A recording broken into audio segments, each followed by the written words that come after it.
Ndasubiye kuguha ikaze inshuti banywanyi bacu mukomeje kumviriza ibiganiro n'amakuru byacu muhere ijyanye no ku migabane y'amakungu ya kure, namwe mukumviriza muhere mu gihugu cyacu cyiza cy'u Burundi mu makomine agiye atandukanye. Turi ku igenekerezo rya kabiri intwarane 2024, tukaba tugarukanya amakuru atosoye abayatojwe n'abamenyesha amakuru bacu baherere ijya nino.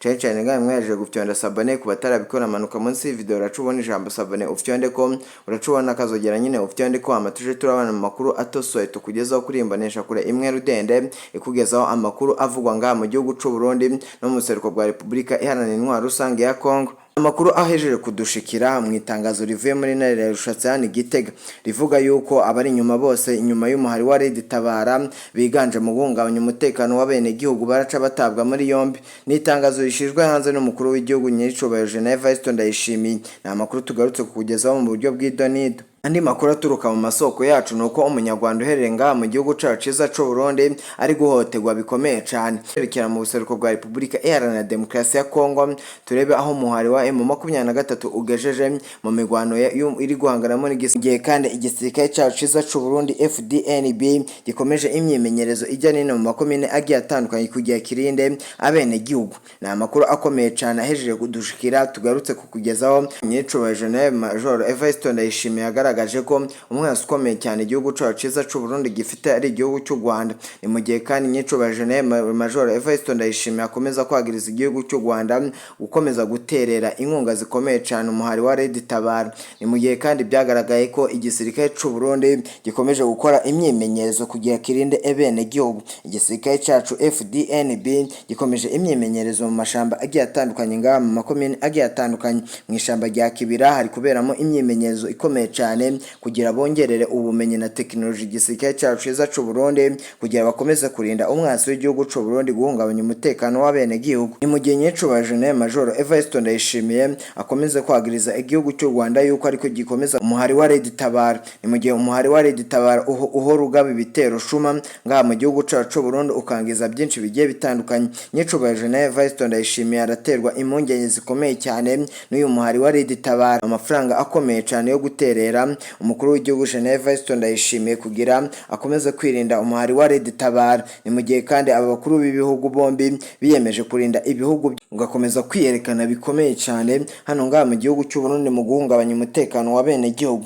Ni mu gihe Antoine Felix Tshisekedi ndetse na mugenzi we General Major Evariste Ndayishimiye bakomeza kugaragaza amakuru akomeye cyane, amakuru ariko adushikako. Ni mu gihe aba bemeranyije gukomeza kurinda umutekano wa bene gihugu ndetse n'ibihugu byombi. Ni mu gihe Nyiricubahiro Major Evariste Ndayishimiye we yakomeje kwemera mugenzi we Antoine Felix Tshisekedi Chilombo, perezida wa Repubulika Iharanira Demokarasi ya Kongo, arakomeza kumwohereza abasoda barinda umutekano w'igihugu cya Repubulika Iharanira Demokarasi ya Kongo. Ni mu gihe kandi Nyiricubahiro Evariste Ndayishimiye akomeje gufatikanya mu rugamba bahanganyemo n'umuhari wa M23 hari mu buseruko bwa Repubulika Iharanira Demokarasi ya Kongo. Aba biyemeje gukomeza kurinda ibihugu byo bafatanyije. Ni mu gihe kandi bagiriza igihugu cy'u Rwanda aba bombi guterera inkunga imitwe yitwaje intwaro iri mu buseruko bwa Repubulika Iharanira Demokarasi ya Kongo harimo umugwi wa M23 umuhari wa Red Tabara ugwanya leta y'u Burundi. Amakuru aturuka muri ntare ya Rushatsani Gitega ni amakuru akomeye cyane mu itangazo rikomeye cyane umukuru w'igihugu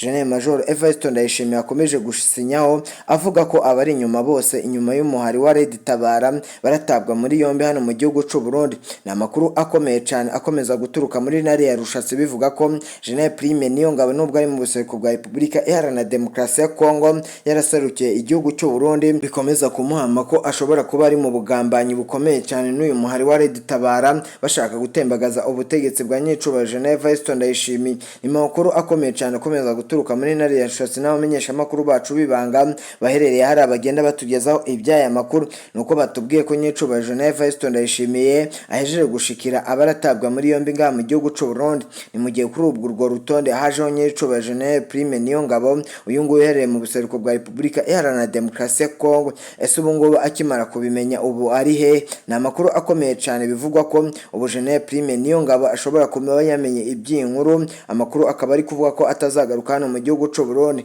Ni amakuru akomeye cyane ariko adushikira mu gihe yamenye iby'aya makuru yo kumuta muri yombi ngaha mu gihugu cy'u Burundi byashyizweho umukono n'Nyenyeshyubahirijwe Gen Evariste Ndayishimiye mu gihe ari kwagirizwa ibyaha bigiye bikomeye cyane mu guterera umuhari wa Red Tabara inkunga ndetse no kugambanira igihugu. Mu guhangana gukomeye cyane Nyenyeshyubahirijwe Gen Major Evariste Ndayishimiye arimo arahanganamo na Gen Prime Niyongabo kandi mu buryo bw'ibanga. Abene gihugu bakomeza guhumwa amaso bikomeye cyane n'aba bombi kugira batabona ko hari umwuka mubi hano muri Ntare ya Rushatsi. Ariko ku makuru aturuka mu masoko yacu nuko hano muri Ntare ya Rushatsi bitifashe neza ku mutekano ndetse n'ubwumvikane.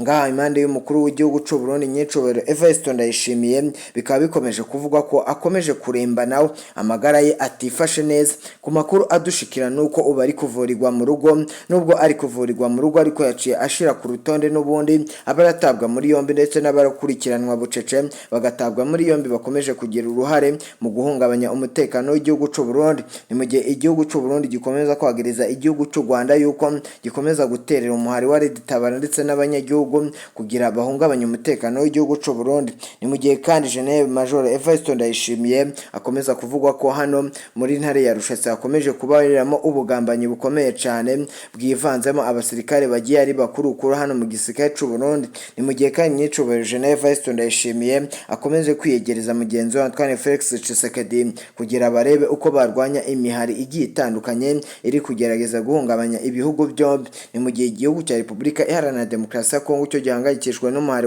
wa M23. Ni mu gihe uyu muhari Antoine Felix Tshisekedi avuga ko nihatabaho inkunga zikomeye cyane uzakomeza gukwirakwira mu karere k'ibiyaga binini. Ni mu gihe Antoine Felix Tshisekedi akomeza kwitabaza mugenzi we wa Nyenyeshyubahirijwe Evariste Ndayishimiye. Ni mu gihe Ndayishimiye we akomeza kwerekana inkunga ikomeye cyane mu gihe akomeje kohereza abasirikari n'abasodani mu gisirikare cyacu cy'u Burundi. Nubwo amakuru ariko adushikira avuga ko abasirikare b'abarundi bakomeje kugwa mu mirwano bahanganyemo n'umuhari wa Red Tabara, nta kizabuza ko bakomeza kwerekera mu buseruko bwa Repubulika Iharanira Demokarasi ya Kongo mu kureba uko batwerera inkunga ikomeye cyane mugenzi we Antoine Felix Tshisekedi.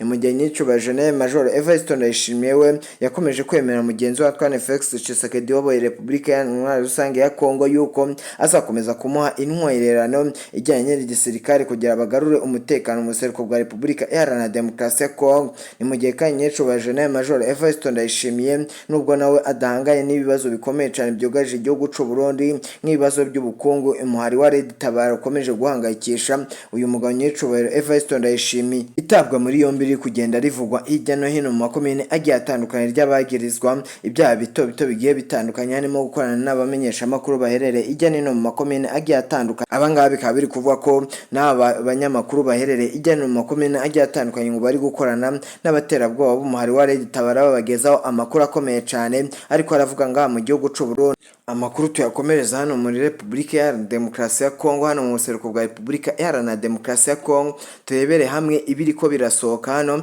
mu migwano iri kuvugwa hano hagati y'umuhari wa M23 n'igisirikare cya leta FARDC. Ni mu makuru akomeye cyane biri kuvuga ko umuhari wa M23 ukomeje kumerera nabi Antoine Felix Tshisekedi. Ni mu gihe Antoine Felix Tshisekedi we agaragaza ubushobozi bukomeye agaragariza abene gihugu ko azatsinda uyu muhari wa M23.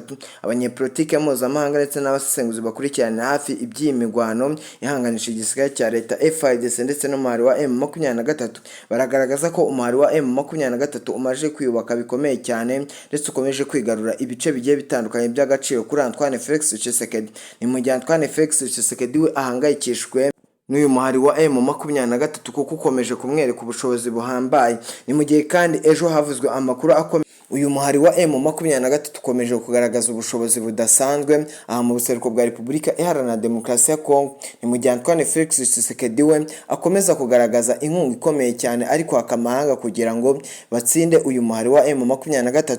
Ubu amakuru adushikira nuko Antoine Felix Tshisekedi yarangije kwitabaza Ubushinwa.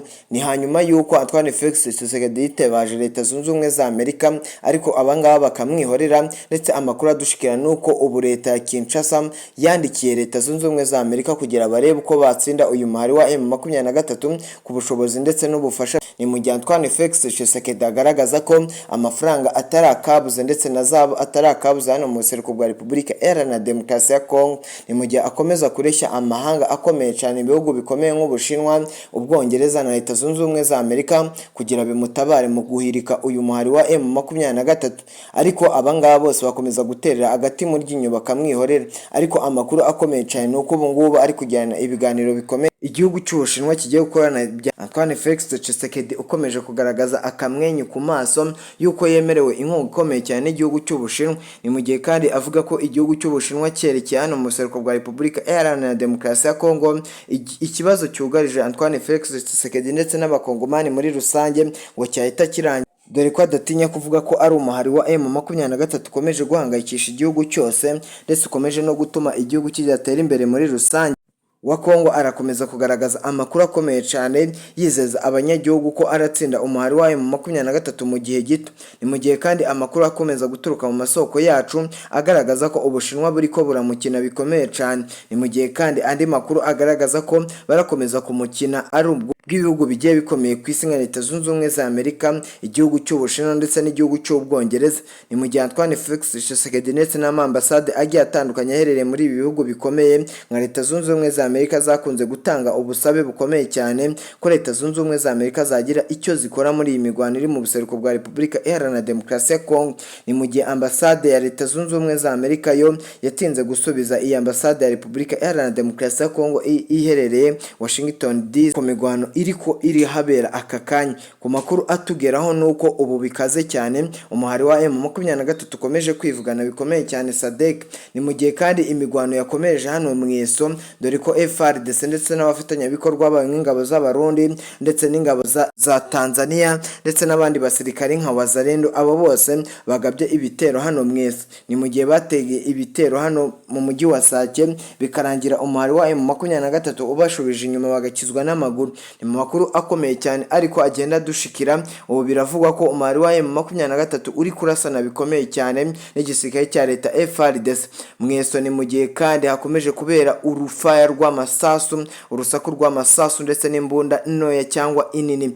Ni mu gihe kandi FARDC noneho nta modoka yatwaye. Ni mu gihe umuhari wa M23 ejo bundi watwitse imodoka za Tanzania zinambara nk'ibifaru bigera kuri 2. Ibi ngibi rero FARDC bikaba byayihabuye cyane, ikaba yafashe ingamba zo kutarwanisha ibigwanisho bikomeye cyane nk'imodoka. Ubu ngubu birakomeye cyane dore ko amakuru atugeraho bagiye n'amaguru kugera mweso bikomeye cyane, bagiye bikandagira kuko bari bizeye ko umuhari wa M23 wagiye utega ibisasu mu mashyamba bigiye bitandukanye. Ni mu gihe kandi amakuru agenda adushikira nuko umuhari wa M23 nanone ukomeje kwivugana bikomeye cyane ayi Wazalendo birakomeye cyane kuko amakuru adushikira aravuga yuko abasirikare bagera kuri 2 ba Wazalendo bakomeje kuburira ubuzima hano muri iyi migwano. Ni mu migwano iri kubera mweso bikomeye cyane kuko umumenyesha makuru wacu adugejejeho iby'iyi nkuru, dore ko avuga ko umugwi wa M23 ubu ngubu wakoresheje tekinike yo kwigabanyamo ibice byinshi, dore ko ngo hari abaherereye mu mujyi wa Sake, abaherereye mweso ku musozi wa muremure Mushaki ndetse n'ahandi, dore ko ngo umusozi wa Mushaki urinzwe bikomeye cyane kuko birinze ko FARDC ndetse n'abafatanyabikorwa bayo bakwigarura uyu musozi kandi byahita bizamba nk'uko umunyamenyesha makuru wacu yabitugejejeho, dore ko ngo FARDC yigaruye uyu musozi wa Mushaki byahita birangirana umuhari wa M23. Ni mu gihe umuhari wa M23 ugaragaza ko ari ikintu cy'agaciro wigaruriye. Ni mu gihe uyu musozi wa Mushaki uherereyo iminare igiye itandukanye yifashishwa hano mu mujyi wa Goma. Bikaba bisobanuye ko umuhari wa M23 rero uri gukontorora ibikorwa by'ikoranabuhanga byose biri kubera hano mu mujyi wa Goma. Ni mu gihe kandi amakuru yose aba afiswe n'uyu mutwe wa M23 kubera ko uca ukontorora ibikorwa byose by'ikoranabuhanga bishingiye kuri uyu musozi wa Mushaki.